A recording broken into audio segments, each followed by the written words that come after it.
It's such a little success rate for the Oilers season after season when they acquire a player and try to put him into the lineup at some point of the season and make good value of him. And for the Oilers giving up Dmitry Samorukov back in October to acquire Klim Kostin, hey, you know what? We absolutely cannot argue how much value and how well this one has worked out. Friends, this is Dolany TV. Good morning and welcome to another edition of Edmonton Oilers discussion here on the channel as we get set to face the dumpster fire that is the Vancouver Canucks. That will be an interesting go for our Oilers tonight, whether Bruce Boudreau is on the bench or not. That will remain to be seen this evening. However, as things sit for the Oilers, Klim Kostin has been absolutely fantastic, and I think it's long overdue that I talk about that fantastic Klim Kostin here right now this morning. Alright, but before we get there, if you're new to the channel, friends, we got to get to the housekeeping notes. Anybody who's been watching for long enough would know what the housekeeping notes are. If you're new to the channel, I want you to consider hitting that subscribe button here on the channel, simply because I'd love to have you along for more Oilers talk, right?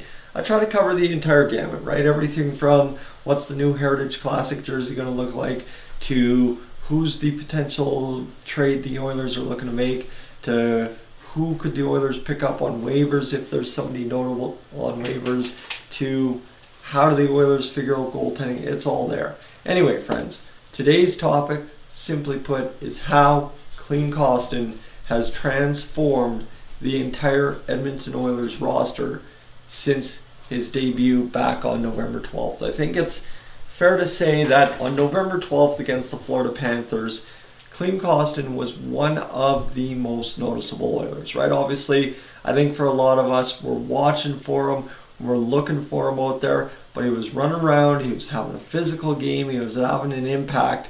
And the best part about this is, like I said off the top, right? When an Oilers player comes into the organization, whether it's a big name trade or a lesser name trade, and they make their debut, usually you're pretty excited. And then it seems to typically tail off from there. Well, for the Oilers, this one has only gotten better with time. And that is saying that Florida Panthers game from Klim Kostin was dang exciting to watch. It was one of those things where, hey, you know what? I think there actually is something here. This guy looks like what we're looking for out of this guy, right? For Klim Kostin, he's a first-round pick in his career. He's a guy that has scoring ability. He's a guy that has touch. He's a guy that can play an offensive game. But Klim Kostin is also that kind of prototypical bottom six power forward that the Edmonton Oilers, I think, for the past 2 years, wish Zach Kassian would have been more of, right? A guy that can fight when needed. A guy that will take the fight to set the tone. A guy who will throw the body every chance he gets, right? That big hit on Ian Cole, where Ian Cole was lining him up and he just bowled into him. That was from the Tampa Bay game on Thursday. You think about Klim Kostin too, right? He's scoring big goals at big times for the Oilers. He's contributing to a line that is enabling Ryan Nugent-Hopkins to either act as a bona fide second line game in, game out, or as a bona fide scoring threat every time they are on the ice, third line.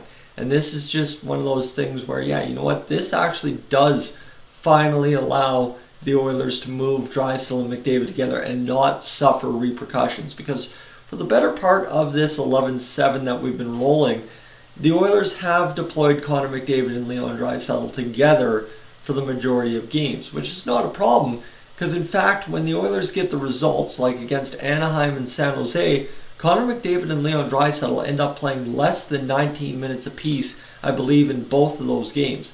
And why is that? Because Klim Kostin, Ryan Nugent-Hopkins, and Matthias Janmark are out there getting the job done. And I almost feel bad in a sense, and I will make mention of Janmark, because he deserves full marks for coming in the first few games, didn't really do much of substance, really a guy that was just out there penalty kill because our penalty kill sucked. And then all of a sudden he gets on this line with Ryan Nugent-Hopkins and Klim Kostin, and he is a valuable piece of that line. What do you think that with a guy like Nugent-Hopkins who can distribute the puck, a guy like Klim Kostin who's shooting 20+% on the season, what do you think the value of a guy like Mattias Janmark with the game that he has? He can move the puck, he can forecheck, he can separate men from pucks. The value in that is simply creating the space for his teammates to do what they do, and that is why you have seen Mattias Janmark go out there and absolutely start excelling as well for the Oilers, is you have finally found a line combination that every single moment of every shift they are playing to better each other. They are playing to better the team. And that is what really is special about Klim Kostin, is he is out there trying to better the team every single shift, right? Whether it be, hey, I don't like you taking liberties with Connor McDavid in the first period, Patrick Maroon, I'm going to fight you right now and say, if you want to settle this, let's settle it. Whether it be going out there and fighting Zach Kassian in that game to end the Arizona game, that was another one of those things, right? I think Zach might have been looking for something, but at the same rate too, I don't remember exactly how that Arizona game went, but you get where I'm going, is this guy comes in, and for a team that on paper lacks toughness, on paper lacks grit, on paper lacks sandpaper, Klim Kostin is all of those things combined. He is everything the Oilers could need. And I actually got a comment the other day saying, why is Darnell Nurse not standing up for Connor McDavid? Why is someone else not standing up for Connor McDavid instead of Klim Kostin? I think it is almost a blind eye turn to Klim Kostin to discredit what he has done with this Oilers team. Klim Kostin is as much an Oiler as Darnell Nurse. He's as much an Oiler as Leon Draisaitl at this point of the season. Klim Kostin came in from game one and said, I'm going to do what is asked of me and more to earn and keep a role in the Oilers lineup. And for a team that so often has bottom six guys keep a role in the lineup for absolutely no reason, Klim Kostin has done everything in his power to give the Oilers a reason to keep him around. And that is the fantastic part about this, because under the new management of Jay Woodcroft and Dave Manson, I think role players that do kind of what they're supposed to are given that kind of leeway to stay within the lineup. And I think too, when you produce the offensive results that Klim Kostin has, there's a reason you're now running Leon Draisaitl and Connor McDavid as the top line, and then Nuge's line as the second line. There would be cause for that, which is actually interesting for the first time in Oilers' past 5 years, where actually running Ryan Nugent-Hopkins on the second line is the solution for a full season, should you want it to be, right? For the Oilers in the past, Nuge on the second line and McDavid and Draisaitl together was a means to try and win as much as you possibly could before it got stale. Well, now the Oilers finally have that balance. If they go 12-6, I think Nuge and his line are on the third line, game in, game out, if you've got 12 forwards. But if you've got 11, yes, that's kind of where Ryan McLeod's line becomes the third line, and then Connor, Leon, or Ryan McLeod kind of roll in to that fourth line shift, because Nuge is out there taking power play and penalty kill time to the heaviest degree out of anyone on the team.